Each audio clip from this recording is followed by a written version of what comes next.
Video کے نیچے subscribe کے بٹن پہ کلک کریں، بیل کے آئیکن پہ کلک کیجئے تاکہ ہر نئی ویڈیو کی نوٹیفیکیشن آپ کو مل جائے۔ الحمد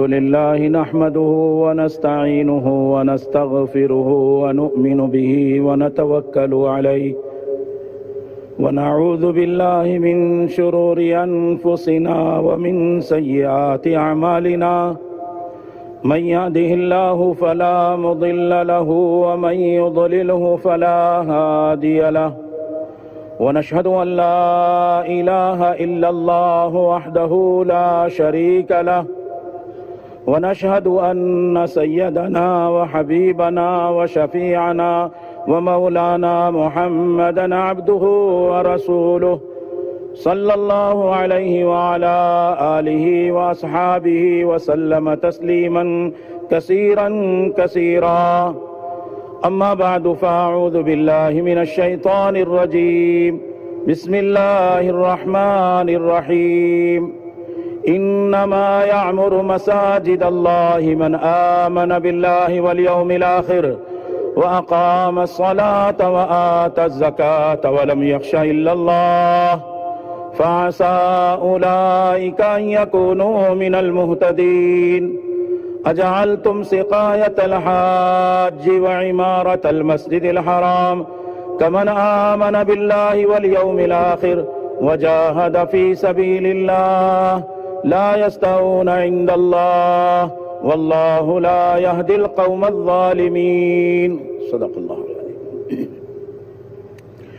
وقال النبي صلى الله عليه وسلم إن الله يعطي الدنيا من يحب ومن لا يحب ولا يعطي الإيمان إلا من يحب وقال عليه الصلاة والسلام إذا تبايعتم بالعينة وأخذتم أذناب البقر ورضيتم بالزرع وتركتم الجهاد سلط الله عليكم ذلا لا ينزعه حتى ترجعوا إلى دينكم أو كما قال عليه الصلاة والسلام۔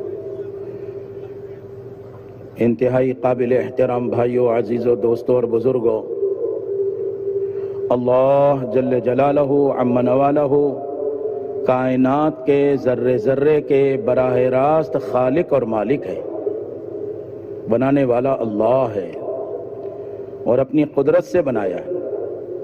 اللہ کے ارادے کا نام وجود ہے۔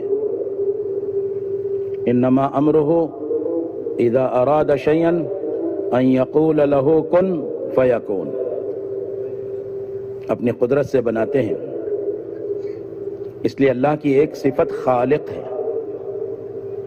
خالق کسے کہتے ہیں؟ کہ جو بغیر چیزوں کے چیز بنائے۔ لوگ چیزوں سے چیز بناتے ہیں، ان کو صانع کہتے ہیں۔ لکڑی کی کرسی بنا دی، پلاسٹک کی کرسی بنا دی، پلاسٹک کے برتن بنا دیے۔ لوگ چیزوں سے چیز بناتے ہیں۔ مٹی سے اینٹ بنایا، اینٹ سے دیواریں بنائی۔ اللہ کرتے ہیں، اپنی قدرت سے کرتے ہیں، تنے تنہا کرتے ہیں، سب کچھ کے بغیر سب کچھ کرتے ہیں، اور سب کچھ مل کر اللہ کے بغیر کچھ نہیں کر سکتا۔ خالق کچھ بھی نہ بناتا تب بھی خالق، اور اتنی بڑی قدرت سے سارا نظام بنایا، یہ اللہ کے بڑے خالق ہونے کی علامت ہے۔ اللہ کے جیسا کوئی نہیں، لیس کمثلہ شیء وہو السمیع البصیر، سنتا ہے، دیکھتا ہے، دیکھنے میں آنکھ کی ضرورت نہیں، سننے میں کان کی ضرورت نہیں، بے نیاز، بڑی قدرت والا، بڑی شان والا۔ کل یوم ہوا فی شان، ہر آن اللہ کی شان، ہر آن اللہ کی شان، ایسا اللہ۔ حضرت مولانا یوسف صاحب رحمۃ اللہ علیہ فرمایا کرتے تھے، اللہ کرتے ہیں، اپنی قدرت سے کرتے ہیں، لیکن ذرا چھپا کر کرتے ہیں اپنے بندوں کے امتحان کے لیے۔ لوگ چیزوں سے چیز بناتے ہیں اور اللہ چھپا کر چیزوں میں چیز بناتے ہیں۔ اللہ چھپا کر چیزوں میں چیز بناتے ہیں۔ لوگ مٹی سے بناتے ہیں، اللہ مٹی میں بناتے ہیں۔ گاجر بنایا، مولی بنایا، شلجم بنایا، مونگ پھلی بنایا، رتالو بنایا، نہ جانے کتنی چیزیں۔ مٹی میں بنایا، مٹی سے نہیں بنایا۔ ماں کے پیٹ میں یہ لاکھوں کروڑوں انسان سب ماں کے پیٹ میں بنے ہیں، جنین۔ اللہ کی ایک صفت مصور ہے۔ مصور کیسا کہ ساری دنیا کے آرٹسٹ، ان کو اگر کوئی تصویر بنانا ہو، آلات چاہیے، کھلی جگہ چاہیے، روشنی چاہیے، لیکن کوئی مصور، کوئی آرٹسٹ پانی پر تصویر نہیں بنا سکتا۔ کیوں بھائی بنا سکتا ہے؟ نہیں بنا سکتا۔ لیکن اللہ، الم نخلقکم من ماء مہین، کیا ہم نے ایک ہلکے سے قطرے پر جو مائکروسکوپ سے دیکھنا مشکل ہے، ایسے ذرا سے قطرے پر اللہ نے اتنا خوبصورت انسان بنایا ہے۔ یخلقکم فی بطون امہاتکم فی ظلمات ثلاث، تمہیں تمہاری ماؤں کے پیٹ میں تنگ کوٹری میں بنا دیا۔ اللہ اکبر۔ ماں کے پیٹ میں ایسا نہیں کیا کہ ماں کی ناک لے لو، کان لے لو، زبان لے لو، ہونٹ لے لو، تھوڑا تھوڑا سب لے لو اور پھر انسان بناؤ۔ ماں کے پیٹ میں بنایا، ماں کے بدن سے نہیں بنایا۔ یہ اللہ ہے، چھپا کر رہے ہیں۔ اور پھر ساری دنیا کو چیلنج ہے کہ ایسا نہیں بنا سکتے۔ انسان کیا بناؤ، گھوڑے ہاتھی کیا بناؤ، ساری دنیا کے لوگ مل جائیں اور اللہ کے علاوہ جس کو بڑا مانتے ہو ان کو بھی جمع کر لو، تو تم سب مل کر بھی ایک مکھی نہیں بنا سکتے۔ لن یخلقوا ذبابا ولو اجتمعوا لہ۔ انسان کی کتنی حقارت بیان ہو رہی ہے۔ ایک مکھی بنا کے دکھا دے تو کہہ رہا میں حکومت چلا رہا ہوں، میں ملک چلا رہا ہوں، میں نظام چلا رہا ہوں، میں اس کا وزیر ہوں، میں اس کا وزیر ہوں۔ ارے ایک مکھی تم سب مل کر نہیں بنا سکتے۔ ذرا ٹھہرو، تم مکھی کیا بناؤ گے؟ اگر مکھی تمہارے کھانے میں سے کوئی ذرہ اٹھا کر لے جائے وَإِن يَسْلُبْهُمُ الذُّبَابُ شَيْئًا لَا يَسْتَنْقِذُهُ مِنْهُ، تم سب مل کر اس کے منہ سے چھین بھی نہیں سکتے۔ اللہ کو پہچانا نہیں ہم نے۔ اللہ اپنی قدرت سے کرتے ہیں، تنہ تنہا کرتے ہیں، بندوں کے امتحان کے لیے ذرا چھپا کر کرتے ہیں۔ ہاں نظر آئے گا آسمان سے بارش، بادلوں سے بارش، لیکن تم بھول گئے۔ اللہ نے ارشاد فرمایا الم تر ان اللہ انزل من السماء، اللہ ہے آسمانوں سے بارش برساتا ہے، آسمان کے کوئی ٹکڑے جمع کر کے اس کے ٹکڑے بنا کر نہیں برساتا۔ الم تر ان اللہ یزجی سحابہ، تم دیکھتے نہیں ہو بڑے بڑے بادل کیسے دھکیلے جاتے ہیں۔ جو لوگ ہوائی جہاز کا سفر کرتے ہیں وہ دیکھتے ہیں طے بطے بادل لگے ہوئے ہیں، کچھ زمین سے قریب ہے، کچھ تھوڑا اونچائی پر ہے، کچھ اور اونچائی پر ہے، کچھ جہاز کی بھی بہت اونچائی پر۔ پھر آسمان، الم تروا کیف خلق سبع سماوات طباقا، ڈھکنوں کی طرح اللہ نے اپنی قدرت سے اتنے بڑے بڑے آسمان، بغیر عمد، کوئی ستون نہیں۔ ہل تری من فطور، کیا کبھی کسی نے کوئی عیب بیان کیا کہ آسمان میں یہ عیب ہے؟ تمہارے چھت کی تمہیں ریپیئر کرنا پڑتی ہے، آسمان کی کبھی ریپیئرنگ کے لیے کسی کا اعلان ہوا؟ ہاں۔ پھر زمین سے اللہ اپنی قدرت سے غلہ نکالتے ہیں۔ آپ قرآن پڑھتے چلے جاؤ، اللہ تعالیٰ کی تعریف 6000 آیتوں سے زیادہ اللہ پاک نے قرآن کی آیتیں اتاری، لیکن 5500 آیتوں میں صرف اللہ نے اپنا تعارف، اپنی قدرت کو بیان کیا۔ ساری مخلوق اللہ کی قدرت کا مظہر ہے۔ دلوں پر چوٹ جو پڑتی ہے وہ اللہ کی بڑائی بولنے سے پڑتی ہے۔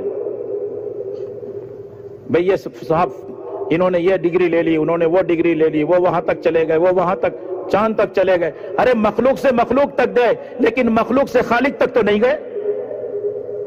کمال تو انسان کا یہ ہے وہ مخلوق سے نکل کر خالق پر پہنچ جائے، اس کا دل کا تاثر مخلوق کا نکل جائے۔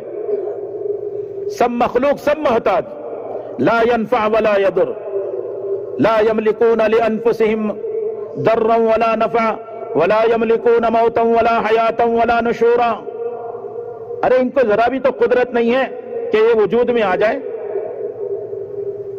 دنیا میں جتنی چیز وجود میں آئی ہے، ایک چیز بتا دو جو اپنی مرضی سے آئی ہو، کوئی نہیں۔ هو الاول، ایسا پہلا کہ اس سے پہلا کوئی نہیں. اللہم انت الاول فلیس قبلک شیء، اللہم انت الآخر فلیس بعدک شیء. آخر ایسا آخر کہ اس کے بعد کوئی ہے نہیں. اللہم انت الظاہر فلیس فوقک شیء، ایسا ظاہر کہ اس کے جیسا کوئی نہیں. اللہم انت الباطن فلیس دونک شیء، اور ایسا چھپا ہوا کہ اس سے زیادہ چھپا ہوا نہیں. اتنا دور الرحمن علی العرش استوى، اتنا قریب. نحن اقرب الیہ من حبل الورید، نحن اقرب الیہ منکم ولکن لا تبصرون. میں اتنا قریب ہوں لیکن کوئی بھی نہیں دیکھ پاتا. لا تدرکہ الابصار وہو یدرک الابصار، وہ سب کو دیکھتا ہے اور اس کو کوئی نہیں دیکھ سکتا. اللہ کا وجود ہے اور اللہ کو کوئی نہیں دیکھ پاتا. ارے ہوا کا وجود ہے اور ہوا کو کون دیکھتا ہے؟ اس کی مخلوق کو نہیں دیکھ پاتے. فرشتے ہیں، جنات ہیں. قبر جنت کا منظر، جنت کا باغ، تعد نگاہ کشادہ، اور دبا دیا تو انگلیاں اندر جیسی چلی جائے ایسے پسلیاں چلی گئی. کون دیکھ رہا ہے؟ زمین کے اوپر چل رہے، قبرستان میں غفلت میں ہم. مخلوق کو نہیں دیکھ پا رہے تو خالق کو کیسے دیکھ لو گے؟ وہ آنکھیں کہاں دی اللہ نے؟ جس نے بنایا ہے وہ اس نے اتنی طاقت ہی نہیں دی ہے. پیچھے نہیں دیکھ سکتا آدمی پیچھے کیا کر رہے ہیں، کون بیٹھا ہے. انسان تو محتاج، ہر اعتبار سے محتاج. اور وہ اللہ اکیلا، نہ اس کی ذات کی کوئی مثال، نہ اس کی صفات کی کوئی مثال. لیس کمثلہ شیء، اللہ احد، اس کا ثانی بھی نہیں، اس کا مثل بھی نہیں، اس کی جیسا بھی نہیں. ہر چیز میں یکتا، اپنی ذات و صفات میں یکتا. اللہ نے کیا اپنی قدرت سے کیا اور ساری مخلوق کو بنایا. اور اللہ نے اپنی قدرت اس لیے دکھائی، انسان اتنی بڑی بڑی مخلوق کو دیکھ لے اور اس کا خالق کتنا بڑا ہوگا اس کو سوچ لے. کتنا بڑا سمندر. سمندر کیا مطلب؟ 71% پانی ہے اور 29% زمین ہے. اور بمبئی کے سمندر کی گہرائی تقریباً 11.5 کلومیٹر ہے. ڈیپ سمندر. کیا مطلب؟ کہ جی سب اندر، پوری دنیا اندر ہے اس کے سمندر کے. اور اندر کیسی کیسی قدرت ہے. جو لوگ غوطہ خور ہیں ان سے پوچھو کیسے غوطے لگاتے ہیں، کیا کیا چیزیں تلاش کرتے ہیں. اللہ کی قدرت. بڑے بڑے پہاڑ، والجبال اوتادا، میغ کی طرح گاڑ دیا ہے تاکہ زمین میں زلزلے نہ آئیں. تھاما ہوا ہے زمین کو. اللہ نے زمین پھیلا دی. اللہ تعالیٰ نے اپنی قدرت سے مخلوق کو بنایا تاکہ بندے مخلوق کو دیکھ کر خالق کو پہچانے. افلا ينظرون الى الابل كيف خلقت والى السماء كيف رفعت والى الجبال كيف نصبت والى الارض كيف سطحت. ساری مخلوق اللہ تعالیٰ کے ارادے سے وجود میں آئی ہے.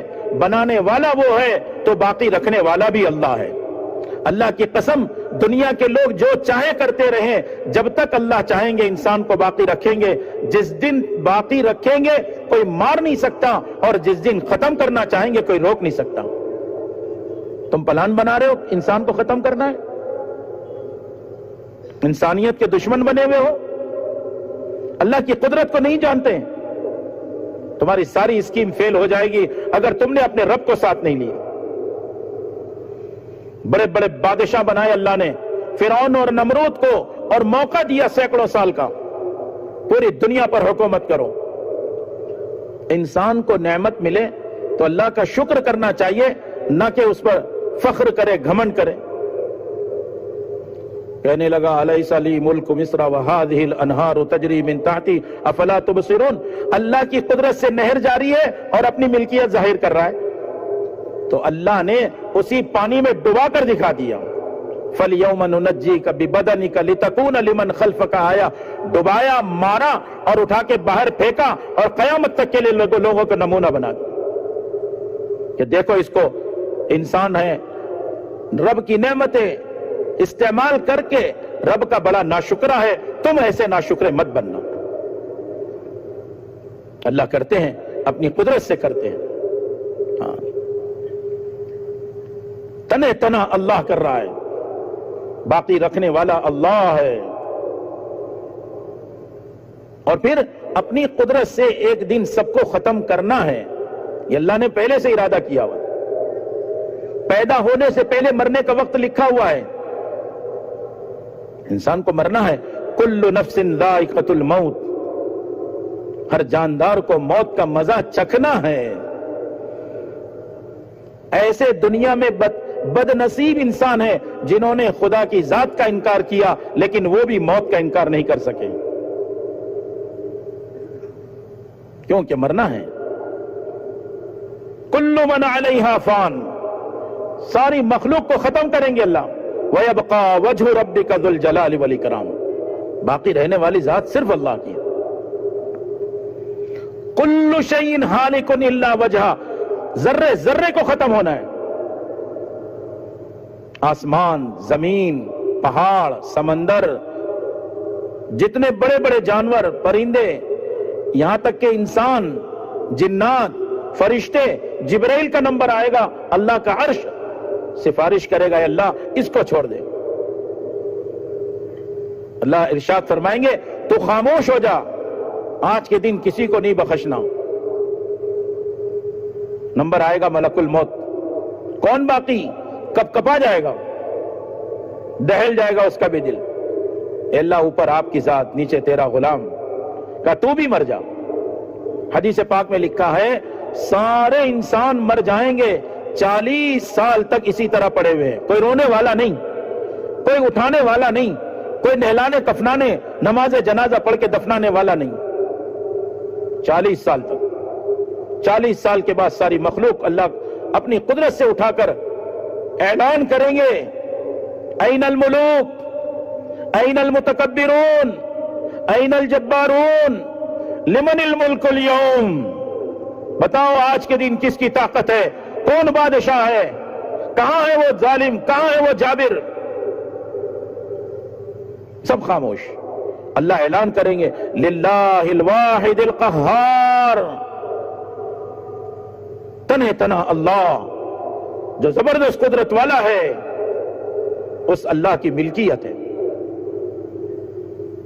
قیامت میں اللہ انسانوں کو جمع کریں گے, کوئی بچ نہیں سکتا, کوئی چھپ نہیں سکتا, کوئی چھوٹ نہیں سکتا, کوئی بھاگ نہیں سکتا, کوئی نکل نہیں سکتا. دبک کے نکل جاؤں, اتنا بڑا مجمع ہے.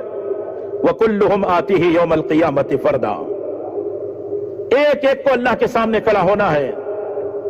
میرے دوستوں اور بزرگوں, ساری دنیا کے انسان غفلت میں ہے.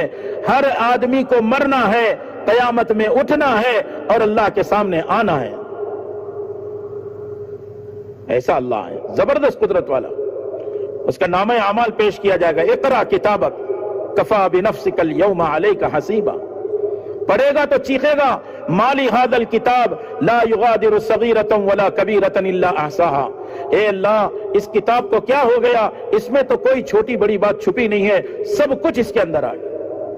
ہم کہتے ہیں دروازہ بند کر دو, پردہ گرا دو, لائٹ بجھا دو, کوئی نہ دیکھے. ایک اللہ ہے جو اندھیرے میں بھی دیکھتا ہے اور دلوں کے بھید کو جانتا ہے. یعلم ما فی تخفی الصدور. حدیث پاک میں ہے یعلم دبیب النملۃ السوداء فی صخرۃ السماء فی لیلۃ الظلماء او کما قال علیہ الصلوۃ والسلام.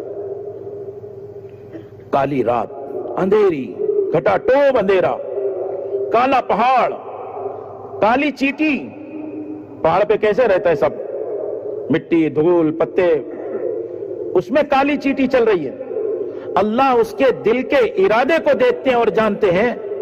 اور دبیب کا مطلب ہوتا ہے اس کے ننھے ننھے پاؤں سے جو اس دھول مٹی میں پاؤں کے نشان پڑتے ہیں, اللہ اپنی قدرت سے کالی رات میں کالے پہاڑ پر کالی چیٹی کے پیر کے نشان کو دیکھ لیتے ہیں.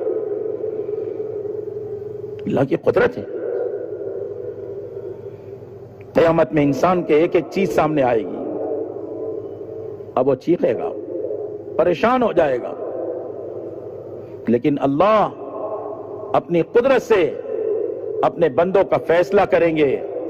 ذرہ برابر ایمان لے کر آیا ہے, اعلان ہوگا ان کو اٹھا کر جنت میں داخل کر دو۔ ایمان والے کو جنت کا اعلان سن کر اتنی خوشی ہوگی، اتنی خوشی ہوگی، اتنی خوشی ہوگی، اگر وہاں موت ہوتی تو مارے خوشی کے مر جاتا، لیکن وہاں موت نہیں ہے۔ اللہ ہم سب کو ایمان نصیب فرمائے۔ اور بے ایمانوں کا اعلان ہوگا، ساری دنیا کے بے ایمان سب جمع کیے جائیں گے۔ اللہ ہم سب کی حفاظت فرماوے۔ اور اعلان ہوگا ان کو اٹھا کر جہنم میں پھینک دو۔ اس خبر پر اتنی تکلیف اور غم ہوگا، اگر موت ہوتی تو یہ سب کے سب وہاں مر جاتے، لیکن وہاں موت نہیں۔ حضرت مولانا الیاس صاحب رحمت اللہ علیہ فرمایا کرتے تھے، مغیبات کے تذکرے کیا کرو، غیب کے تذکروں سے غیب کا یقین بڑھتا ہے۔ جو چھپی ہوئی چیزیں ہیں، قبر، حشر، آخرت، جنت، جہنم، جنت کی باغ و بہار، جہنم کی چیخ و پکار، جنت کی نعمتیں، جہنم کی نقمتیں، خوب اللہ کے بندوں کو سنایا کرو۔ میرے دوستوں اور بزرگوں، برا مت ماننا، آج مسلمان کو، ذرا سننا دھیان سے اس جملے کو، آج مسلمان کو مسلمان ہونے کے خیال نے ایمان کی دعوت سے مستغنی کیے ہوئے ہیں۔ مسلمان سوچتا ہے میں مسلمان ہوں، حالانکہ مسلمان کو ایمان کی دعوت دینا یہ عین سنت ہے۔ ایمان کی دعوت، آدمی ایمان کی دعوت دے گا، ایمان میں باکمال ہوگا، اللہ کے حکموں کی دعوت دے گا، اللہ کے حکموں پر چلنے میں باکمال ہو جائے گا۔ دعوت کا خاصہ ہے اندر سے یقین بدلے، باہر ماحول بدلے۔ شہد کا جیسے ڈبل نفع، منہ میں رکھو تو میٹھا، پیٹ میں جائے تو شفا، فیہ شفاء للناس۔ ایسے انفرادی دعوت کا دوہرا نفع، اندر یقین بدلتا ہے، باہر ماحول بدلتا ہے۔ مخلوق کا تاثر جی سے نکلے گا، خالق کا یقین آئے گا، اسباب کا یقین دل سے نکلے گا، اعمال کا یقین آئے گا، دنیا کی محبت نکلے گی، آخرت کی محبت اور رغبت پیدا ہو جائے گی۔ حضرت عبداللہ ابن مسعود رضی اللہ عنہ، چند لوگ بیٹھے ہوئے تھے، ان کے پاس آئے، اور یہ دعوت کا اسلوب ہے، سمجھنا، جو جتنے پر ہے اس کو سراؤ، اور جتنے پر لانا ہے ان کو فضائل اور قربانیاں سنا کر لاؤ۔ اس لیے شب گزاری میں، ماہانہ جوڑ میں اور ایسے اجتماعات میں ایسے ساتھیوں سے بات کراؤ جو خود قربانی پر ہو اور اپنے عملے کو قربانی پر تیار کرے۔ بیان میں کمال رکھتا ہو، بیان کرانا کمال نہیں، خود قربانی پر ہو، اپنے عملے کو قربانی پر تیار کرے۔ جتنا کر رہے ہیں اس کو سراؤ۔ ماشاءاللہ ہمارے آندرا کی کارگزاری سن کر دل باغ باغ ہو گئے۔ اللہ آپ سب کے کام میں خوب ترقیات نصیب فرماوے۔ بڑا پیارا کام کر رہے ہو آپ، بڑی بصیرت سے کر رہے ہو۔ ساتھی کارگزاری والے بڑے اچھے انداز سے جواب دے رہے تھے۔ کمال نہیں ہے کہ بھئی تعداد بتایا، کمال یہ ہے کہ کام کرنے کا طریقہ جو بتایا جا رہا ہے، کیا عملہ اس پر آ رہا ہے؟ اگر رخ صحیح ہے، دھیمی رفتار سے بھی چلے گا، آدمی منزل کو پہنچ جائے گا۔ اور ہماری منزل صحابہ ہے۔ ہماری منزل کون ہے؟ ہماری منزل صحابہ ہیں، ہماری منزل صحابہ ہیں۔ دائیں بائیں تاک جھانک مت کرنا، یہ کام کا مزاج سمندر کی طرح ہے، جو سمندر میں ملے گا نہیں، سمندر موج کے ذریعے باہر کر دے گا۔ اللہ ہم سب کی حفاظت فرمائے۔ میں کہنے والا کوئی بے نیاز نہیں، مجھے بھی ضرورت ہے، میں بھی محتاج ہوں۔ حضرت عبداللہ ابن مسعود رضی اللہ عنہ نے کہا، انتم اکثر اجتہادا صلاۃ و صیاما من اصحاب الرسول صلی اللہ علیہ وسلم۔ ارے بھائی، تم لوگ تو رسول اللہ صلی اللہ علیہ وسلم کے صحابہ سے بھی محنت میں، روزوں میں، نماز میں، جہد میں آگے بڑھ گئے۔ تو وہ خوش ہو گئے۔ ہمارے ایک ساتھی گشت میں گئے تو ایک صاحب بہت گناہگار، محلے کے لوگ بھی پریشان اور ان کے وضاقتہ بھی ٹھیک نہیں، لیکن ملاقات کراتے ہوئے رہبری میں، گشت میں کیا کہہ رہے ہیں، یہ جو بھائی ہے نا ہمارے جوان، ان کے دادا جان کبھی بھی جمعہ نہیں چھوڑتے تھے، ابا بھی نماز نہیں پڑھتا، یہ بھی نہیں پڑھتا، دادا بھی 5 وقت نہیں پڑھتے، مگر ایک خوبی ڈھونڈ کر لایا، ان کے دادا کبھی جمعہ نہیں چھوڑتے تھے۔ اب وہ جوان متوجہ ہوا اور اس کو بات کر کے مسجد میں لے آئے۔ خوبیاں دیکھنا، خوبیاں دیکھنا، اپنے مسلمان بھائی کی کمی میں سے کمال نکالنا، سننا بہت دھیان سے، اپنے بھائی کی کمی میں سے کمال نکالنا، یہ اخلاق ہے، اور اخلاق کے ذریعے لوگ قریب ہوں گے اور تم سے دعوت لے لیں گے۔ اور اپنے کمال میں سے تہجد گزار، نفلیں، تلاوت، ذکر، اپنے کمال میں سے کمی نکالنا، یہ اخلاص ہے، اور اخلاص کے ذریعے تم بھی قبول ہوگے، تمہارا عمل بھی قبول ہوگا۔ کمی کے لیے اپنی ذات کو منتخب کرنا اور اپنے ساتھیوں کی کمی میں سے کمال۔ وہ سارے جو ساتھی تھے وہ متوجہ ہو گئے، کہنے لگے ہم کانو خیرم منکم، لیکن وہ جو صحابہ تھے نا جن سے تم آگے نکل گئے محنت میں، وہ تم سے بہت بہتر لوگ تھے۔ تو انہوں نے پوچھا لما یا ابا عبد الرحمن، ان کی کنیت ہے عبداللہ ابن مسعود، کیا ایسا کیوں کہہ رہے ہو؟ تعریف تو ہماری کر رہے تھے، اب ان کی کرنے لگے۔ ایک بات کہنی تھی نا، کہا ان کی خوبی یہ تھی، عبداللہ ابن مسعود رضی اللہ عنہ نے فرمایا ان کی خوبی یہ تھی ہم کانو ارغب فی الآخرہ وازہد فی الدنیا، ان کا کمال یہ تھا کہ وہ آخرت کی رغبت رکھتے تھے اور دنیا سے بے نیاز تھے۔ بس وہ سمجھ گئے کہ ہاں دنیا کی رغبت ہمارے اندر ہے، آخرت کی وہ رغبت نہیں ہے۔ یہ محنت سے رخ بدلے گا، مخلوق سے خالق کی طرف، اسباب سے اعمال کی طرف، اور دنیا سے آخرت کی طرف۔ جس کی نگاہ آخرت پر ہوگی اس کا قدم سنبل کر چل اٹھے گا، اور اس کا ہر بول بھی احتیاط کا ہوگا، اور جس کی نگاہ آخرت سے اوجھل ہوگی پھر تو وہ آزاد ہوگا۔ ایک آدمی سورج کی طرف رخ کرے، سایہ پیچھے ہوتا ہے، کبھی کبھی سایہ بڑھتا ہوا بھی نظر آتا ہے لیکن وہ پیچھے ہی آتا چلا جاتا ہے۔ اور کبھی آدمی سورج کو پیٹ کر دے اور سائے کو حاصل کرنا چاہے تو سائے کے پیچھے دوڑتا ہوا چلتا ہے اور آہستہ آہستہ سایہ ختم ہو جاتا ہے۔ سورج کی مثال آخرت کی اور سائے کی مثال دنیا کی۔ تم آخرت کا رخ کرو، سایہ تمہارے پیچھے آ رہا ہے، یعنی دنیا آ رہی ہے، اور اگر تم دنیا کے پیچھے پڑو گے تو آخرت ہاتھ سے ضائع ہو جائے گی۔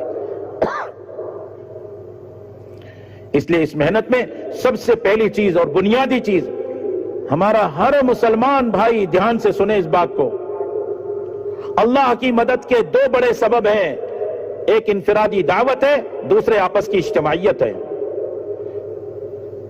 ہر ممکن کوشش کرو، سب ساتھی نیت کریں کہ انشاءاللہ اپنی مسجد ہو، حلقہ ہو، شہر ہو، ضلع ہو، صوبہ ہو، خاندان ہو، ہمارے سارے عملے کو آپس کے اندر مجتمع رہنا ہے۔ کیوں بھائی اجتماعیت کو باقی رکھو گے؟ ہمارے حضرت جی مولانا سعد صاحب دامت برکاتہم، اللہ ان کے سفر کو باعث رشد و ہدایت فرمائے، باعث صلاح و فلاح فرمائے، وحدت کلمہ اور وحدت فکر لانے کا ذریعہ فرمائے، عمر میں برکت عطا فرمائے۔ ہمارے سارے عملے کو ایک بات بڑے اچھے انداز سے فرماتے ہیں، ہر ممکن کوشش کرو آپس کی اجتماعیت باقی رکھو، اپنے ساتھیوں کو سنبھالو، عملہ ضائع نہیں ہونا چاہیے۔ تو دو بنیادی بات، ایک تو انفرادی دعوت، صحابہ دعوت دیتے دیتے باکمال ہوئے، صحابہ پھرتے پھرتے باکمال ہوئے، دعوت دیتے دیتے پھرتے پھرتے مخلوق کا تاثر نکل گیا، مٹی سونا برابر۔ حضرت مولانا یوسف صاحب رحمت اللہ علیہ فرماتے تھے، تم کہتے ہو مردہ شیر سے نہیں ہوتا، اور صحابہ کہا کرتے تھے برزبان حال کہ زندہ شیر سے بھی تو کچھ نہیں ہوتا۔ تم کہتے ہو مردہ شیر سے نہیں ہوتا، مردہ شیر سے کچھ نہیں ہوتا، وہ کہتے تھے زندہ شیر سے بھی کچھ نہیں ہوتا۔ عوف ابن مالک رضی اللہ عنہ سفر کر کے پہنچے اریحا، یہ اردن کے بارڈر پہ ایک جگہ ہے، وہاں گرجا گھر تھا، بعد میں مسجد بن گئی، اس میں وہ آرام کر رہے تھے، شیر آ گیا، تو یہ لپکے کہ میں اپنی تلوار اٹھاؤں، تو شیر نے کہا ذرا ٹھہریے، مجھے تو کسی نے بھیجا ہے، شیر سے بات ہو رہی ہے، اگر آ جائے مجھے دکھ جائے تو پہلے میں نکل جاؤں۔ اور وہاں بات کر رہے ہیں کہ کس نے بھیجا ہے؟ کہا اللہ نے بھیجا ہے۔ کہا کس لیے بھیجا ہے؟ کہا تمہیں پیغام دینے کے لیے بھیجا ہے۔ کہا کیا پیغام ہے؟ کہ معاویہ کو کہہ دو کہ وہ جنتی ہے۔ کہا معاویہ تو بہت ہے، کس کو کہوں؟ اس وقت امیر المومنین حضرت معاویہ ابن ابی سفیان تھے رضی اللہ عنہما، تو ان کو کہا، شیر نے نام لیا باپ بیٹے کا اور کہا معاویہ ابن ابی سفیان کو خوشخبری سناؤ کہ اللہ نے یہ خبر دی ہے کہ تم جنتی ہو۔ کیسے لوگ ہوں گے؟ بشارت، خوشخبریاں، اللہ اکبر۔ حضرت سفینہ، ان کے سامنے جنگل میں شیر آیا، دھاڑنے لگا، بس قریب تھا کہ حملہ کرے، تو اس کو ایسے کہہ رہے ہیں جیسے کوئی غلام کو کہہ رہے ہوں، ذرا ٹھہر میری بات تو سن پہلے۔ تو وہ ایک دم سے رک گیا، اس کا منہ پھٹا کا پھٹا۔ اس کو کہنے لگے تجھے معلوم ہے میں رسول اللہ صلی اللہ علیہ وسلم کا غلام ہوں، اور میں تو جماعت کے ساتھ نکلا تھا، وہ تو کشتی ٹوٹی تو میرے ہاتھ میں ایک لکڑے کا ٹکڑا آیا اور میں اس کے سہارے سے سمندر کی موجوں کا مقابلہ کرتے ہوئے کنارے آیا، جان بچی میری۔ کنارے آیا تو وہاں کے قبیلے نے مجھے قید کر لیا، میں چپکے سے وہاں سے نکلا تو وہاں سے میری جان بچی۔ اب میں جا رہا ہوں جماعت سے ملنے اور تو سامنے آیا، بتا میں کیسے جماعت سے ملوں گا؟ اس نے اپنا منہ سکیڑا، اپنے جسم کو سکیڑا، دم اندر کیا، اپنے کاندھے سے ایسا ان کے کاندھے پہ ایسا مارا اور کہا بر زبان حال اگر تم رسول اللہ صلی اللہ علیہ وسلم کے غلام ہو تو ہم ان کے غلاموں کے غلام ہیں۔ ایک تو ہے انسان ہونا، هو الذی خلق لکم ما فی الارض جمیعا، انسان ہے ساری مخلوق تیری خدمت کے لیے، زمین تیرے لیے بچھا دی گئی، سمندر تیرے لیے، ہوا تیرے لیے، بارش تیرے لیے، چاند و سورج تیرے لیے، لیکن انسان اپنے مقصد پر آ جائے، اپنی ذمہ داری پر آ جائے، اپنے کام پر آ جائے تو پھر وَسَخَّرَ لَكُم مَّا فِي السَّمَاوَاتِ وَمَا فِي الْأَرْضِ جَمِيعًا مِّنْهُ، ساری کی ساری مخلوق تیرے تابع کر دیں گے۔ ان الدنیا خلقت لکم وانکم خلقتم للآخرہ۔ حضرت سفینہ کے ساتھ چل رہا ہے، لکھا ہے حیات الصحابہ میں، بڑی عاجزی کے ساتھ درخواست کرتا ہوں میرے بزرگوں، برسوں سے سن رہے ہو، طے کر لو کہ انشاءاللہ روزانہ حیات الصحابہ پڑھیں گے۔ حیات الصحابہ دیکھا کرو، ہر لائن کی رہبری ملے گی۔ حیات الصحابہ میں لکھا ہے کہ داہنی طرف سے کوئی نقصان دینے والا جانور آتا، یہ چھلانگ لگاتا اس کی طرف پیچھے چھوڑ کر آتا، بائیں طرف سے کوئی آتا تو چھلانگ لگاتا پیچھے چھوڑ کے آتا، ان کے ساتھ چلتا رہا، آگے جماعت نظر آئی تو سر ایسے اوپر اٹھایا، صحابی نے کہا مجھے نظر آ گیا، تو بدن چھوٹا کیا۔ کیا مطلب؟ اب اپنے غلام کو اجازت دے دو، آپ اپنے کام کی طرف، میں اپنے کام کی طرف۔ دیکھ رہے ہیں؟ یہ ہے مخلوق کو تابع کر دیں گے اللہ، ساری مخلوق، لیکن دائی جو ہوگا اس کے دل سے مخلوق کا تاثر نکلے گا، جب مخلوق کا تاثر نکلے گا تو اللہ مخلوق کو تابع کریں گے۔ بچہ گاڑی چلانا نہ جانتا ہو، 10 لاکھ کی آپ گاڑی لائیں، کیوں بھائی؟ بہت چہتا محبوب بچہ ہے، آپ دے دیں گے گاڑی؟ تو اللہ کو تو اپنے بندوں سے 70 ماں سے 70 گنا زیادہ محبت ہے، تو سچ بتاؤ اللہ اپنے بندے کو کیسے دے دیں گے؟ یہ تو برباد ہو جائے گا۔ اور صحابہ نے سیکھ لیا تو حوالے کر دیا، چوہا لا کر 17 اشرفیاں دے رہا ہے۔ سچ بتاؤ ہمارے گھر کے اندر اشرفیاں ہو تو چوہا لے کر جائے گا یا آگے بڑھا دے گا؟ ہمارے تو چوہے لے جائیں اور وہاں چوہا لا کے دے۔ آپ نے صرف ایک سوال کیا، آپ نے انگلی یا ہاتھ تو نہیں بل میں ڈالا تھا؟ کہا نہیں، کہا اللہ کے خزانے سے وہ چوہا اور وہ بل وہ اللہ کے خزانے کا راستہ تھا، اور یہ برکت کی روزی تمہارے لیے۔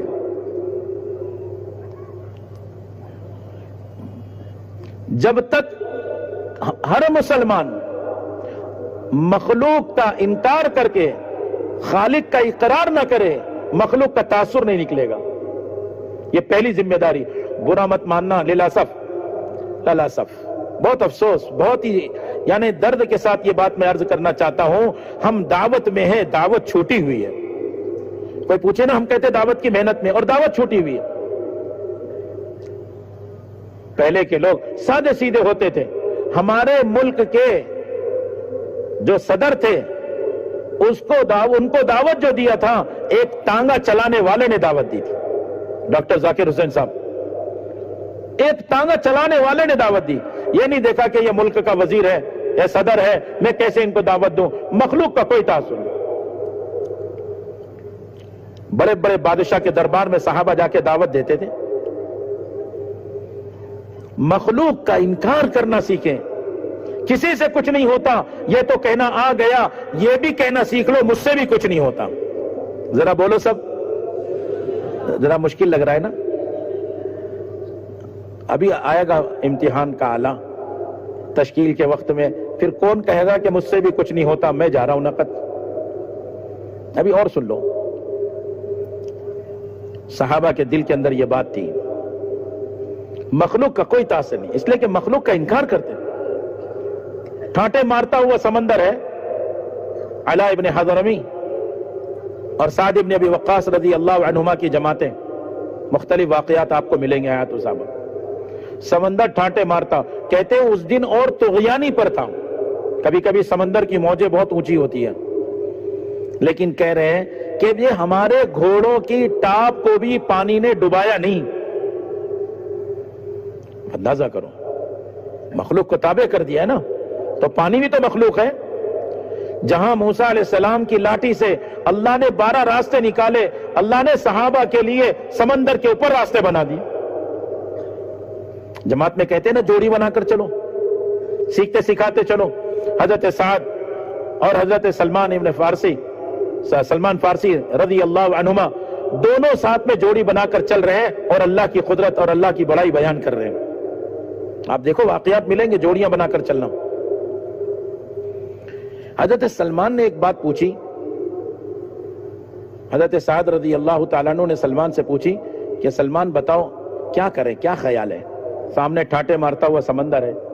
کہا سلمان رضی اللہ عنہ نے، سعد دیکھو یہ سمندر تمہیں ڈبائے گا نہیں، کیونکہ تم نبی والے کام کو لے کے نکلے ہو اور نبیوں والے کام کے لیے ساری مخلوق مسخر ہے. لیکن بات یاد رکھنا، سارے عملے کے اندر تقریباً 10,000 کا لشکر کم زیادہ، اس میں کوئی گناہگار نہیں ہونا چاہیے. سننا میرے دوستوں بزرگوں، بہت ضروری بات عرض کرنی ہے. اہل باطل، انسانوں کے دشمن، انسانیت کے یعنی جانور جو دشمنی پر تلے ہوئے چیر پھاڑ کھانے والے جانور سے بھی زیادہ، انہوں نے 3 جال دنیا میں پھینکے ہوئے ہیں تاکہ مسلمان اس جال میں پھنسے اور اللہ کی مدد سے ہٹے. سب سے پہلی چیز گناہ. حضرت سعد نے اپنی سواری منگائی، سواری پر سوار ہوئے، یہ 10,000 کے لشکر کو ایک طائرانہ نگاہ ڈالی اور آ کر کہا یاد رکھنا جو ذمہ داریوں کا بوجھ لیں گے اللہ ان پر ساتھیوں کے احوال کھول دیں گے. ذمہ داریوں کا بوجھ لو، ذمہ دار بننے کا شوق نہ ہو، ذمہ داری پورا کرنے کا شوق ہو. حضرت سعد نے آ کر کہا رضی اللہ عنہ، سلمان رضی اللہ عنہ، اللہ کا شکر ہے میرے 10,000 کے لشکر میں ایک آدمی بھی گناہگار نہیں ہے.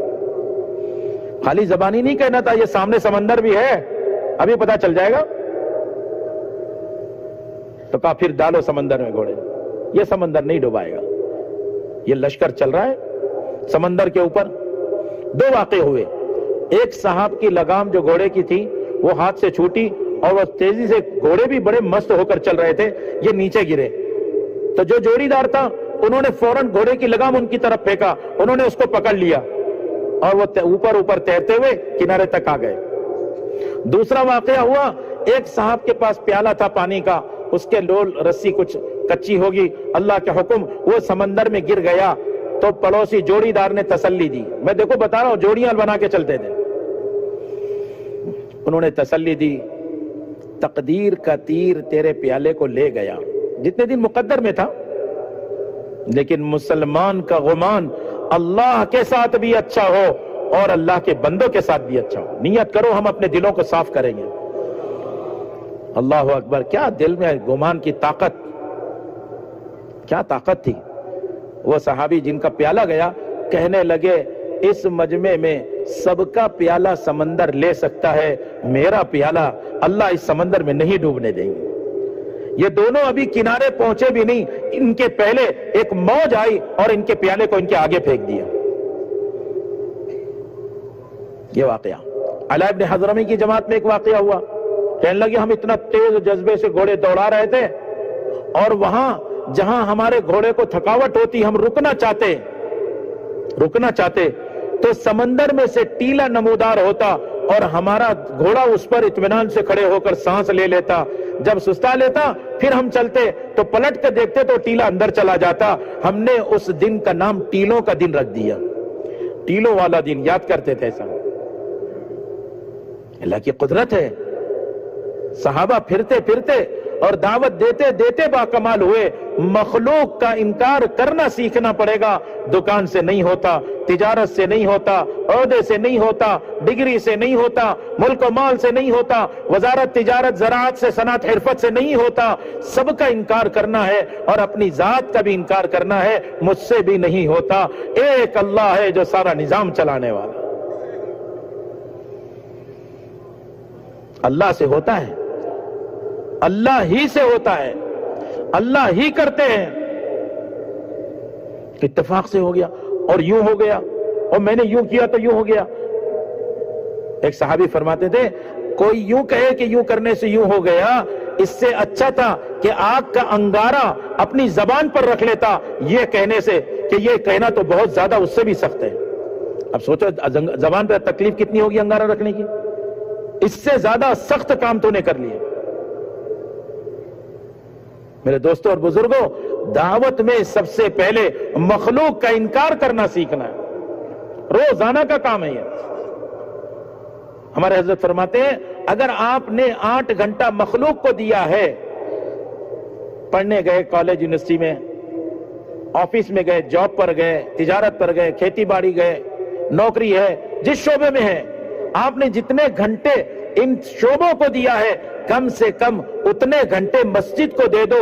جتنا میل کچیل یہاں لگا ہے وہ دلوں کو صاف کر لو۔ سب سے بری جگہ بازار، آندھرا کے بازار کو نہیں کہہ رہے ہیں، اس وقت میں رسول اللہ صلی اللہ علیہ وسلم ہے، پاکیزہ شہر مدینہ ہے اور پاکیزہ قوم صحابہ ہے، لیکن اس وقت میں کہہ رہے ہیں کہ سب سے بری جگہ بازار ہے اور سب سے بہترین جگہ مسجدیں ہیں۔ احب البلاد مساجدها، احب البلاد الى اللہ سبحانہ وتعالی مساجدها، سب سے زیادہ محبوب جگہ مسجدیں ہیں۔ شیطان بازار میں انڈے دیتا ہے، وہاں رہنے سے نافرمانی کا جذبہ پیدا ہو جاتا ہے، عادت ہیبٹ ہو جاتی ہے، اس کو عادی ہو جاتا ہے گناہوں کا۔ اور مسجدوں میں رہنے سے آدمی فرشتوں کے پروں کے نیچے ہوتا ہے۔ انڈا بے جان اگر مرغی کے پر کے اندر رہتا ہے، جاندار چوزا تیار ہو جاتا ہے، ایسی طاقت پیدا ہوتی ہے، چھلکا توڑ کے باہر آتا ہے۔ اب سوچو تو فرشتوں کے پروں کے نیچے رہنے سے کیسے ایمان بنے گا اور کیسی طاقت بنے گی اور کیسے دل کا باطل باہر نکلے گا۔ اللہ تعالیٰ کو سب سے زیادہ پسند وہ لوگ ہیں جو مسجدوں کو وقت دیتے ہیں۔ ہر مسلمان سے مسجد کے لیے فارغ وقت مانگو، مسجد کے ماحول میں لا کر بات کرو۔ تمام صحابہ کا مزاج تھا کہ مسجد نبوی میں صحابہ لا کر بات کرتے۔ آپ تیسری جلد کے شروع کے 100-150 صفحے اٹھا کے دیکھو، اس میں ایمان، مسجدیں کیوں بنائی جاتی تھی، مسجدوں میں کیا کرتے تھے، نماز مسجدوں میں کیسی، علم کے کیسے حلقے، ذکر کے کیسے حلقے، آنے والے مہمانوں کا اکرام۔ طائف کے لوگ جنہوں نے ستایا، آپ نے کہا ان کو مسجد میں رکھو لیکون ارق قلوبہم، ان کے مسجد میں رہنے سے ان کے دل نرم پڑ جائیں۔ مسجدوں کو مسلمان اپنا وقت دے۔ اللہ جزائے خیر دے حضرت مولانا علی میاں صاحب ندوی رحمت اللہ علیہ کے، ان کے قبر کو نور سے منور فرمائے۔ بڑی عجیب بات فرمائی، فرمایا مساجد کو مسلمانوں کی زندگی کا مرکز بناؤ۔ سننا بات کو دھیان سے، مساجد کو مسلمانوں کی زندگی کا مرکز بناؤ، اس لیے کہ اہل باطل کا جب انقلاب آئے گا اور ان کے قدم اٹھیں گے تو اللہ قیامت قائم کر دیں گے، تب جا کے مسجد کی طرف ان کا رخ پڑے گا، تب ان کو سمجھ میں آئے گا۔ اس سے پہلے اللہ تعالیٰ ان کو دور رکھیں گے۔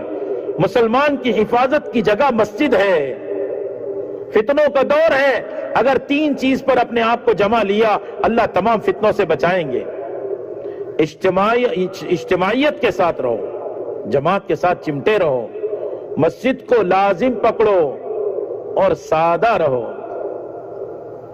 مسجد کو لازم پکڑو۔ مسجد سے صحابہ کا مزاج تو دیکھو، جس کو جو حاجت آئی مسجد کی طرف، آج مسلمان کا رخ مسجد کی طرف نہیں آئے گا تو سچ بتاؤ پھر ہم کہاں جائیں گے؟ ہر مسلمان کو خوشامد کر کے مسجد کے ماحول میں لاؤ۔ ایک بات سیکھنے سکھانے کی نیت سے مسجد میں تعلیم ہوتی ہے، اس نیت سے آ جائے، اللہ اس نیت پر مسجد میں آنے والے کو ایسے حاجی کا ثواب دیتے ہیں جس کا حج تام ہو، یعنی مکمل حج کیا ہو۔ آپ سوچو تو صحیح، جس کو مسجد آتا جاتا دیکھو اس کے ایماندار ہونے کی گواہی دو۔ مسجد میں لا کر عملے کو سمجھاؤ، ہاں کہ دیکھو یہ مخلوق کا تاثر نہیں لینا، سب مخلوق ہے، سب محتاج ہے، اصل ایک اللہ ہے جو سارے جہاں کا مالک ہے، خالق ہے، سارا نظام چلانے والا ہے۔ اللہ کی بڑائی، وحدانیت۔ میرے دوستوں اور بزرگوں، اگر اللہ کو بولا جائے گا تو اللہ کی عظمت آئے گی، اور جب اللہ کی عظمت دل میں آئے گی تو اللہ کے حکموں کی عظمت دل میں آئے گی۔ مسلمان کے دل میں اللہ کی عظمت بٹھاؤ۔ اگر اللہ کی عظمت دل میں آ گئی اللہ تمہاری مغفرت کر دے گی۔ اس لیے سب سے پہلی بنیادی بات انفرادی دعوت ہے، کہ بھئی سب دعوت دیں گے، اور یہاں بھی جو ہمارا عملہ آیا ہے، یہاں اجتماعی بیان سن کر آپ اس کو ذمہ داری پوری ہو گئی یہ مت سمجھنا، بلکہ اب ذمہ داری بڑھ گئی، جو بات سنی ہے اپنے آنے والے مجمع کو اس کو مطمئن کرو، ایک ایک کو سمجھاؤ۔ اسی لیے صحابہ نے انفرادی دعوت کا ماحول بنایا ہوا تھا۔ رسول اللہ صلی اللہ علیہ وسلم تو کسی آدمی کو اس سے حقیر نہیں سمجھتے تھے، ادنا درجہ نہیں سمجھتے تھے کہ اس کو دعوت دی جائے، ہر ایک کو دعوت دیتے۔ طائف کے اندر گئے، دعوت دیا ہے، واپسی پر پہنچے، اوہو ایسے سخت خون آلود پاؤں ہیں، غموں سے چور ہے، تھکے ہوئے ہیں، اور دل میں غم ہے کہ یہ اہل طائف نے بات مانی نہیں۔ انہوں نے نوجوان لڑکوں کو لگایا، 3 میل تک دوڑائے ہیں۔ جیسی آپ پاؤں مبارک اٹھاتے دونوں طرف سے پتھر پھینکے جاتے، نوکیلے پتھر، آپ بے چینی سے پیر رکھ کے دوسرا اٹھاتے۔ آپ سوچو تو صحیح، 3 میل تک پاؤں پر پتھر پڑے ہوں تو کیا حال ہوا ہوگا؟ بھوکے پیاسے غموں سے نڈھال۔ جب آئے ایک جگہ تو وہاں باغ دکھا تو وہاں تھوڑا بیٹھے، تو وہ دشمنوں کا باغ نکل گیا، عتبہ اور شیبہ کا۔ وہ دیکھ کر بھی رحم کھا گئے کہ ایسا سختی کا برتاؤ تو ہم نے بھی نہیں کیا، یہ طائف والوں نے کیا حشر کر دیا۔ اپنے خادم سے کہا لو انگور کا خوشہ لے جاؤ۔ انگور کا خوشہ آپ کے سامنے آیا تو آپ نے بسم اللہ پڑھ کر، اس حالت میں بھی آپ بسم اللہ نہیں بھولے، تو جیسی آپ نے انگور لیا اور بسم اللہ پڑھا تو وہ خادم جو تھے باغ کے مالی، وہ کہنے لگے یہاں کے لوگ تو اس طرح بسم اللہ نہیں پڑھتے ہیں۔ تو آپ نے دیکھا کہ ایک آدمی میری طرف متوجہ ہے اور میں غم اور اپنے زخم اور اپنے بھوک کو دیکھوں، فوراً اس کی طرف متوجہ ہو گئے۔ بھائی کیا نام ہے تمہارا؟ میرا نام عداس ہے۔ تم کہاں کے رہنے والے ہو؟ کہا جی میں نینوا کا رہنے والا ہوں۔ کہا اچھا، یونس ابن متہ کے شہر کے؟ تو اس کو اور تعجب ہوا کہ آپ دیہات کے، اتنی دور کے شہر کی آپ کو کیا خبر؟ کہا یونس ابن متہ اللہ کے نبی تھے۔ کہا ہاں سچ بات ہے۔ کہا میں بھی اللہ کا نبی ہوں، یونس ابن متہ میرے بھائی ہے۔ جیسی یہ بات سنی عداس نے، آپ کے خون آلود پاؤں پر گر گئے اور چومنے لگے اور کہہ رہے اشہد ان لا الہ الا اللہ واشہد انک رسول اللہ۔ کسی حال میں انفرادی دعوت نہیں چھوڑنا۔ دعوت دینے میں آپ کسی چیز کا حال کا کوئی تاثر نہیں لینا، بس دعوت دیتے چلے جاؤ، دیکھو پھر کیسے باکمال ہو جاؤ۔ جنگل میں آدمی ملا، آپ دعوت دے رہے، درخت زمین پھاڑتا ہوا آگے آیا ہے اور 3 بار آپ کی گواہی دیا ہے اور اس آدمی کو ہدایت ملی ہے، لیکن وہ دیہاتی نے 2 بات بہت اچھی گئی، آپ بھی سب طے کر لو، آج سے ہم بھی کریں گے انشاءاللہ۔ ایک تو یہ کہا کہ میں فوراً جا رہا ہوں، اسلام تو قبول کر لیا، اپنے قبیلے میں جا کر دعوت دوں گا، تو دعوت دینا آپ بھی طے کر لو، آج سے ہم بھی دعوت دیں گے انشاءاللہ۔ دوسرا اس نے جو بات کی، کہنے لگا کہ جی میں اپنے قبیلے کو ساتھ لے آؤں گا اگر وہ بات مان لے، اور اگر نہیں مانے تو میں آؤں گا اور میں آپ کے ساتھ پوری زندگی محنت کروں گا۔ تو کون کون تیار ہے پوری زندگی کرنے کے لیے؟ اللہ سب کو قبول فرما لے۔ آپ اسی جذبے سے یہاں ہو۔ انفرادی دعوت، حضرت خالد رضی اللہ عنہ مقابلے پہ جرجہ ہے۔ بات کو سننا بہت دھیان سے، صحابہ سے اللہ نے کام کیوں لیا؟ اگر ہم چاہتے ہیں اللہ ہم سے بھی کام لے تو یہ 2 بنیادوں کو سامنے رکھنا۔ ایک تو صحابہ کے دل میں کوئی ملک مال عہدہ کسی چیز کی طلب نہیں، بے نیاز۔ ہمارے حضرت نے فرمایا اگر استغنا کی کوشش نہیں کرو گے، اگر استغنا کی کوشش نہیں کرو گے تو تمہارے اندر استحقاق کا جذبہ پیدا ہو جائے گا۔ بے نیاز، بے نیازی سارے اسباب سے، صاحب اسباب سے بے نیازی نہیں ہے۔ ہمارے اندر ایسا نہ ہو کہ ہم لوگوں سے بے نیاز ہو جائیں، ہمارے اندر یہ بات نہ ہو جائے ہم اللہ کو غنی اور مستغنی کہتے کہتے کہیں ہم اپنے عملے سے اور مسلمانوں سے مستغنی نہ ہو جائے۔ مسلمان کا تو اکرام کرنا ہے، اخلاق تو سارے انسانوں کے ساتھ کرنا ہے۔ صحابہ ایک بے نیازی کے جذبے کے ساتھ سارے عالم میں گئے، اللہ نے جو کام لیا اس کی بنیاد میں بتا رہا ہوں،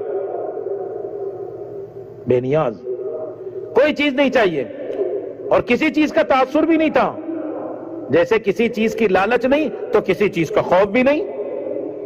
تلوار لے کر، ڈھال لے کر، گھوڑے پر جوان بہادر جوان جرجہ آ گئے اور حضرت خالد رضی اللہ تعالیٰ عنہ سامنے ہے، دونوں کی گھوڑوں کی گردن قریب، ڈھال کے ڈھال قریب، تلوار کے تلوار قریب، حضرت خالد کے قریب جرجہ، اور جذبہ یہ ہے کہ اس کو جہنم کی آگ سے کیسے بچاؤں۔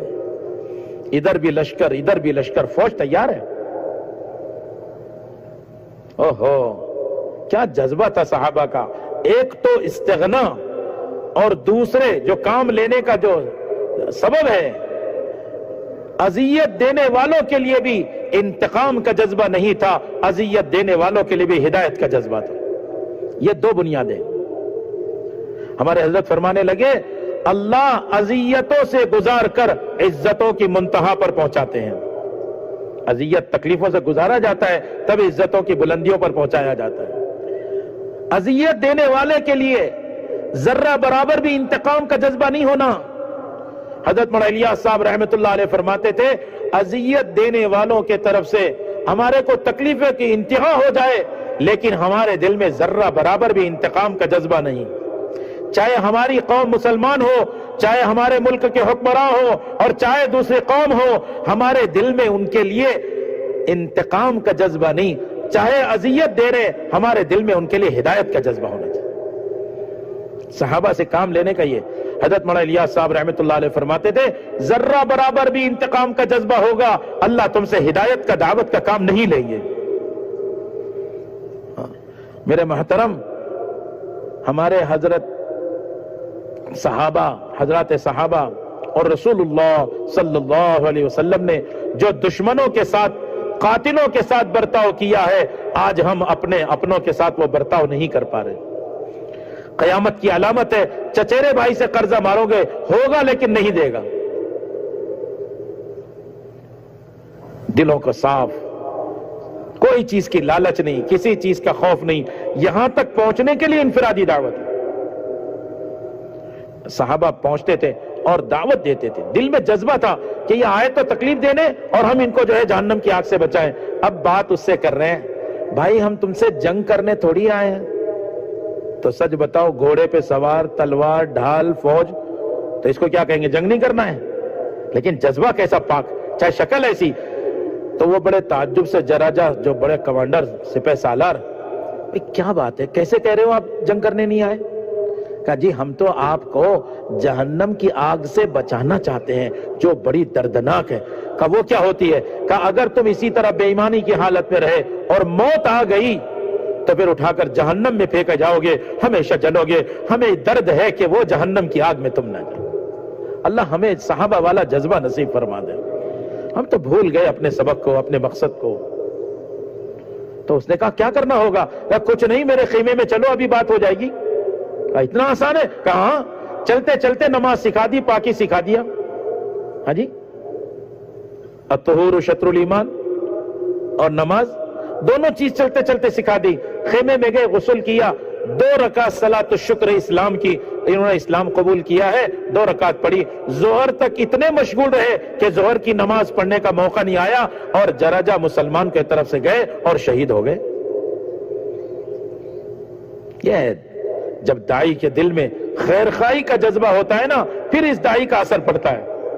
داعی جب مجاہدے پر رہتا ہے، خود بھی پابند رہتا ہے، گناہوں سے بچاتا ہے، تو یہ دل کا درد و غم اس مدعو کے دل پر اثر کرتا ہے. ہاں، بے نیاز دنیا نہیں چاہیے.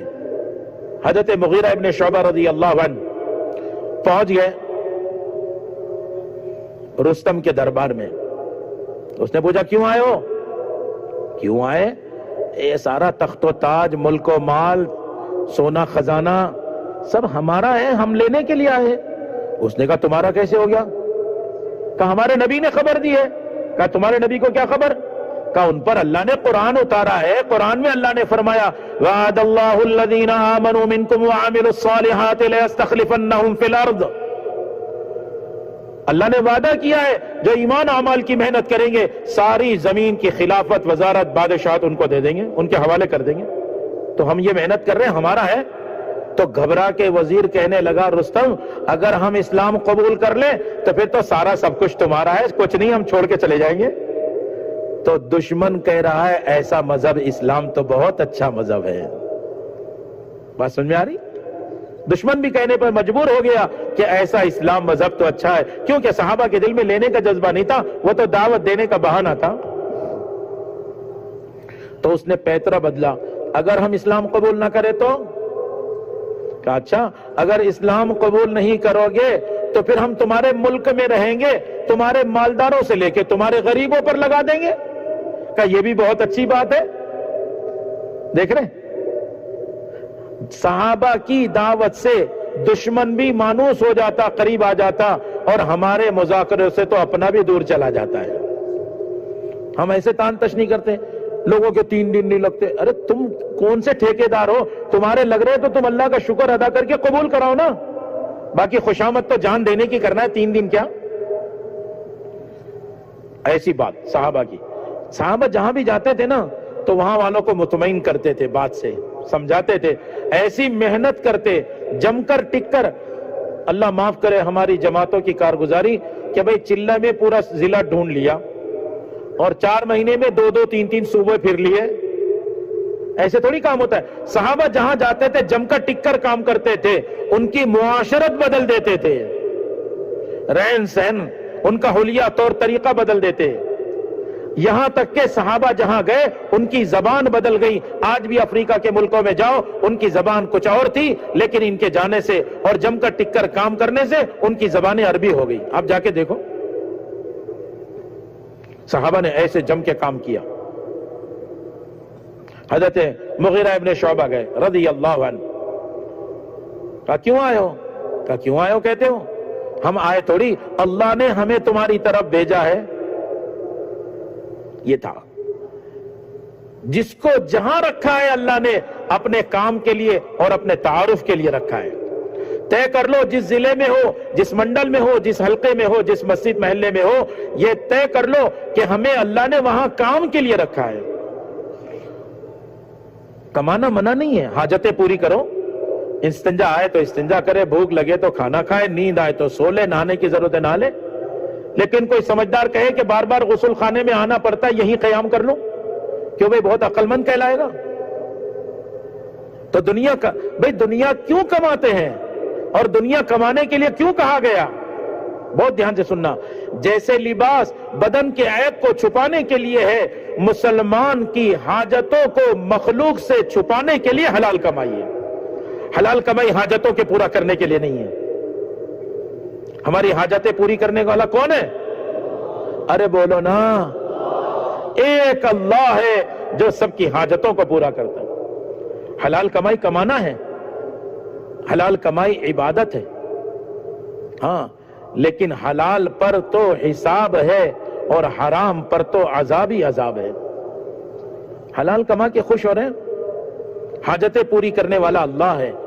حلال کمائی کمانا ہے، حلال کمانا ایک مجاہدہ ہے، اور حلال کمائی اللہ کے دین کے تقاضوں پر لگاؤ، یہ دوسرا مجاہدہ ہے. یہ ماں باپ ہے، ماں باپ کا حق ہے.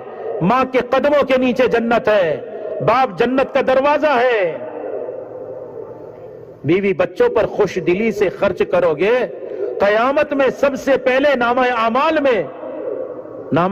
میں جو تولنے کا ترازو ہے، نامہ اعمال کو جو تولا جائے گا، سب سے پہلے تمہارے بیوی بچوں پر تم نے حلال کمائی جو خوش دلی سے خرچ کی تھی، اللہ اس کو تولنے میں رکھیں گے. اور سب سے زیادہ وزنی نیکی اس کی ہوگی جس کے اخلاق اچھے ہوں گے، اور سب سے زیادہ اچھے اخلاق اس کے ہیں جو اپنے بیوی بچوں کے لیے اچھا ہے. بیوی بچوں کے لیے آپ نے فرمایا میں تم میں زیادہ اچھا کیوں ہوں کہ میں اپنے بیوی بچوں کے لیے زیادہ اچھے اخلاق رکھتا ہوں. بولو صلی اللہ علیہ وسلم. اخلاق، ہمدردی، یہ محنت کا رخ ایسا ہے. حلال کمائی کمانے کے لیے ہمارے ہر ساتھی کو کہا جائے گا ضرور کماؤ، لیکن ایسے مت کماؤ کہ بھئی تمہاری نماز، مشورہ، تعلیم، آبادی کی محنت چھوٹ جائے. یہ کس نے کہا تھا ایسا کمانے؟ ہاں، تمہیں وہ نہ چھوڑے تم اس کو چھوڑ دو. نماز کے لیے نہیں چھوڑے گا بھئی، تم کو ہی ہم چھوڑ دیتے ہیں، جاؤ. ہاں، حلال کمائی کمانا. صحابہ نے حلال کمائی کمایا، لیکن کمایا مگر کمائی کا یقین نہیں دل میں بٹھایا. ہاں، محنت کرتے کرتے اعمال ایسے بنائے، نماز ایسی بنائی. اجی دنیا تو دنیا ہے، آسمان سے فرشتے اتروا لیے. نماز پڑھی ہے، آسمان کا فرشتہ آیا ہے، دشمن کو ایسے مارا کہ جل کر راکھ کا ڈھیر ہو گیا. اور نماز کا انتظار کیا اور کہا جو بھی تمہاری طرح نماز پڑھے گا ہم چوتھے آسمان سے تمہاری مدد کے لیے اتر جائیں گے. نماز کے ذریعے اعمال کے راستے سے اللہ سے لینا سیکھنے کی مشق کرنا پڑتی ہے. پڑھو نماز اور مانگو اللہ سے، پڑھو نماز اور مانگو اللہ سے. صلاۃ الحاجت پڑھی، حاجت پوری نہیں ہوئی، تم سمجھ لو تم کامیاب ہو گئے، چاہے حاجت پوری ہو یا نہ ہو، اس لیے کہ حکم یہ ہے حاجت آئے تو اللہ کی طرف آؤ. ہاں، صحابہ کا مزاج یہ تھا. حضرت مغیرہ ابن شعبہ رضی اللہ عنہ نے بات سمجھا دی کہ ہم آئے نہیں ہیں، اللہ نے بھیجا ہے. کس لیے بھیجا ہے؟ تم لوگ جو بندوں کو بندوں کی بندگی میں لگا کے رکھے ہو نا، یہ بندوں کو بندوں کی بندگی سے نکال کر بندوں کے رب کی بندگی میں لانے کے لیے بھیجا ہے. دعوت دی پوری. ساری بات ہوئی، بہت ساری، آپ لوگ پڑھنا، غور کرنا اس واقعے پر. بہت ضروری بات جو میں کہنا چاہ رہا ہوں اس کو سننا. حضرت مغیرہ ابن شعبہ نے ان کو سمجھایا اور چلے گئے، آگے بڑھ گئے. اس کے وزیر آ گئے. وزیر آ کر کہنے لگے یہ تم نے دیکھا نہیں کھچر پہ سوار، اور کپڑے بھی اس کے کیسے، اور تلوار بھی چھوٹی سی، اور پیٹ بھی کمر کو لگ رہا. نہ کوئی بہادر ہے، نہ کوئی گھوڑ سوار ہے، نہ کوئی تلوار بڑی تیز ترار ہے. کیا کس چیز سے آپ متاثر ہو گئے اتنے بڑے بادشاہ ہو کر؟ رستم نے کہا سارے وزیروں سے تم سب کے سب بے وقوف ہو.